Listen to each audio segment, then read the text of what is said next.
warahmatullahi wabarakatuh. Saya akan menjelaskan sedikit tentang pengertian motivasi.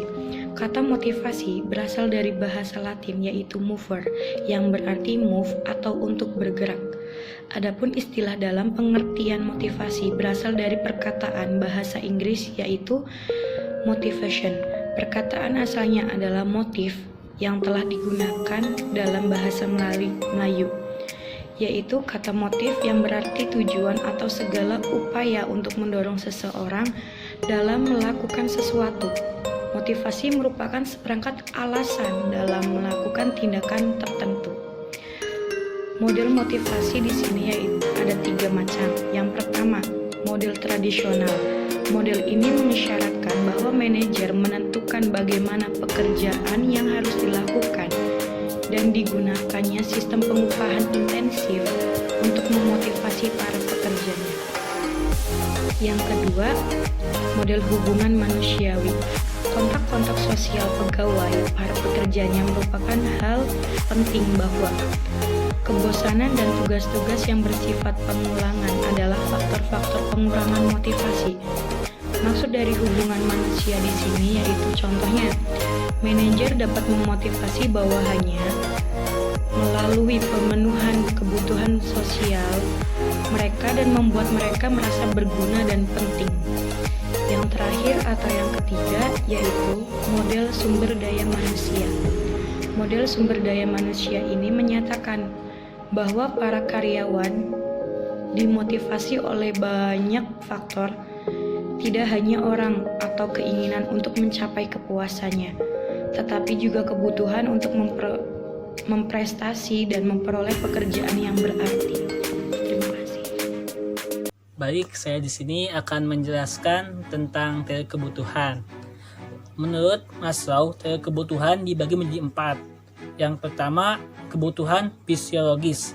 Maslow menyebutkan bahwa kebutuhan fisiologis adalah sekumpulan kebutuhan dasar yang paling mendesak pemenuhannya karena terkait dengan kehidupan manusia. Contohnya, makanan, minuman, dan tempat tinggal. Yang kedua adalah kebutuhan rasa aman. Kebutuhan akan rasa aman ini adalah kebutuhan yang akan dipenuhi oleh individu setelah kebutuhan fisiologisnya cukup atau dipenuhi. Kebutuhan ini adalah kebutuhan yang membuat individu untuk mendapatkan ketenangan, kepastian dari keadaan lingkungannya. Untuk yang ketiga, kebutuhan ego atau harga diri. Maslow menegaskan bahwa rasa harga diri yang sehat lebih didasarkan pada prestasi atau status. Dan yang keempat adalah kebutuhan aktualisasi diri. Kebutuhan ini adalah kebutuhan yang tidak melibatkan keseimbangan, tetapi melibatkan keinginan yang terus-menerus untuk memenuhi potensi. Lanjut ke teori selanjutnya, yaitu menurut Michelin yang menyebutkan ada 3. Yang pertama, kebutuhan prestasi atau sukses.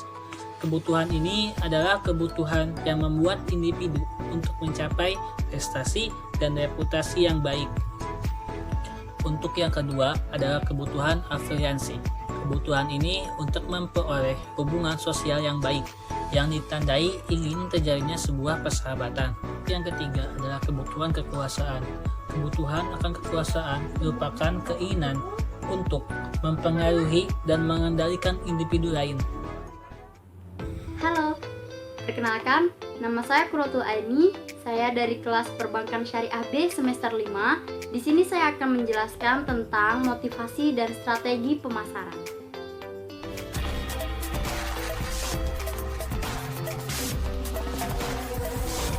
Motivasi merupakan sebuah dorongan yang muncul karena adanya kebutuhan dalam diri konsumen. Setelah kita memahami teori motivasi, teori kebutuhan, dan bagaimana pentingnya mempengaruhi seseorang, maka dari itu kita diharuskan untuk bisa memanfaatkan teori motivasi tersebut dalam strategi pemasaran. Ada 2 poin penting yang terdapat pada teori motivasi, yaitu yang pertama ada segmentasi dan yang kedua ada positioning. Pada segmentasi, produk atau jasa yang akan dipasarkan bisa diarahkan untuk target pasar berdasarkan tingkat kebutuhan konsumennya. Nah, hal ini bisa dilakukan dengan cara membuat iklan yang berisi tentang pesan mengenai kebutuhan konsumen yang bisa dipenuhi oleh produk atau jasa yang akan ditawarkan. Contoh segmentasi ya. Untuk contoh segmentasi ini kita bisa lihat di sini, yaitu ada iklan susu online. Nah, iklan susu online ini menyatakan sebagai susu bubuk dengan kalsium yang tinggi. Nah, kalsium ini merupakan salah satu zat gizi yang dibutuhkan oleh manusia. Nah, iklan tersebut mencoba untuk menyentuh kebutuhan manusia zat gizi yang diperlukan oleh tubuh manusia agar tetap sehat. Oke, yang kedua ada positioning ya. Menurut Al-Souri pada tahun 1999, bahwasannya positioning ini merupakan cara untuk meningkatkan produk atau jasa yang kita buat dengan pesaing kita dalam pikiran konsumen. Dengan kata lain, positioning ini dipakai untuk mengisi serta memenuhi kebutuhan atau keinginan konsumen dengan kategori tertentu. Nah, dari situ kita bisa simpulkan bahwasannya positioning ini merupakan citra produk atau jasa yang ingin dilihat oleh konsumen. Dan adapun kunci dari positioning ini adalah persepsi konsumen terhadap produk atau jasa tersebut. Nah, misalnya nih ya, ada iklan ini nih, iklan Smartfren. Nah, Smartfren ini mempositioningkan bahwa sebagai provider yang anti lelet. Nah, itu sebagai positioningnya yang menyatakan bahwa dirinya itu sebagai provider yang anti lelet. Dan adapun juga ini nih, mobil sedan Volvo. Nah, mobil sedan Volvo ini menyatakan sebagai sedan yang eksklusif. Nah, di dalamnya itu biasanya yang memiliki mobil sedan ini orang yang bertahta, orang yang kaya maupun orang penting di dalamnya. Bahkan jargonnya menyatakan bahwa siapapun yang duduk di dalamnya itu merupakan orang yang penting. Seperti itu. Oke, yang terakhir yaitu pengukuran motivasi dan kebutuhan dalam riset konsumen dan riset pemasaran. Nah, yang pertama, para peneliti berusaha mengungkap motivasi dan kebutuhan konsumen dengan cara riset, yaitu survei terhadap konsumen. Yang kedua,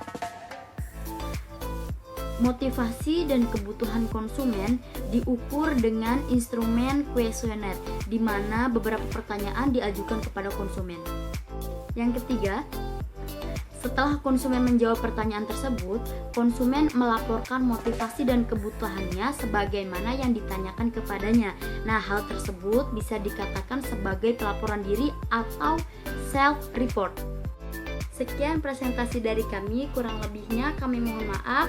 Wabillahi taufiq wal hidayah. Wassalamualaikum warahmatullahi wabarakatuh. Terima kasih.